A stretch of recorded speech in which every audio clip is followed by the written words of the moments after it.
नमस्कार. आपण बघत आहोत आपल्या बोलण्यामध्ये, आपल्या विचारामध्ये किती ताकद आहे. बंधूंनो, एका राजाने त्याच्या प्रधानाला सांगितलं की जगातील सर्वात गोड वस्तू उद्या माझ्यासमोर हजर करा. दुसऱ्या दिवशी दरबार भरलेला आहे आणि प्रधान आले आणि प्रधानाने राजासमोर ती वस्तू हजर केली. ते दुसरं तिसरं काही नसून मानवाची जीभ होती. त्यावेळेस राजे म्हणाले, अरे तू काय केलं? मी तुला सांगितलं की जगातील सर्वात गोड वस्तू तू आणून दे, तू जीभ का आणली? त्यावेळेस बिरबल म्हणाले, मी ही वस्तू या कारणाने आणली कारण या जिभेमध्ये इतकी ताकद आहे,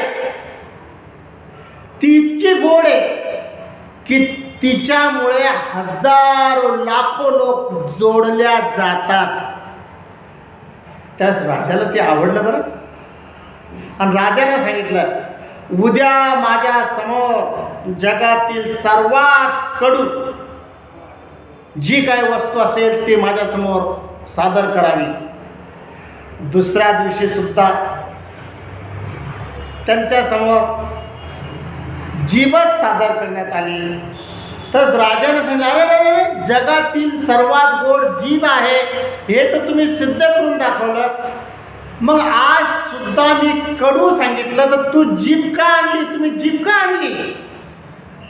त्यावेळेस प्रधानाने सांगितलं, ही जीभ इतकी गोड आहे की ती 4 लोकात बसवती, अनेक लोकांवर साम्राज्य करायला लावते, अनेक लोक एकत्र करते. आणि या जिभेमध्ये इतकी ताकद आहे, ही इतकी कडू आहे की 4 लोकातून उठवती सुद्धा, 4 लोकातून आपल्याला बर्बाद सुद्धा करते, उठवती सुद्धा. आपण जर एखादा चुकीचा शब्द वापरून दिला तर काही होऊ शकतं. राजाला हे सुद्धा आवडलं. हे उदाहरण मी तुम्हाला का दिले? हे बघा, मी कालच सांगितलं होतं, विचार करून बोला, बोलून विचारात पडू नका. तुमच्या बोलण्यामध्ये इतकी ताकद आहे की तुम्ही जर विचार करून जर बोलले तर तुमचं महत्त्व अनेक पटीनं वाढतं. कारण तुकाराम महाराजचा अभंग आहे, आम्हा घरी शब्दाचेच रत्न, शब्दाचीच आम्ही पूजा करू. आणि शब्द खरोखर जपून वापरले पाहिजे.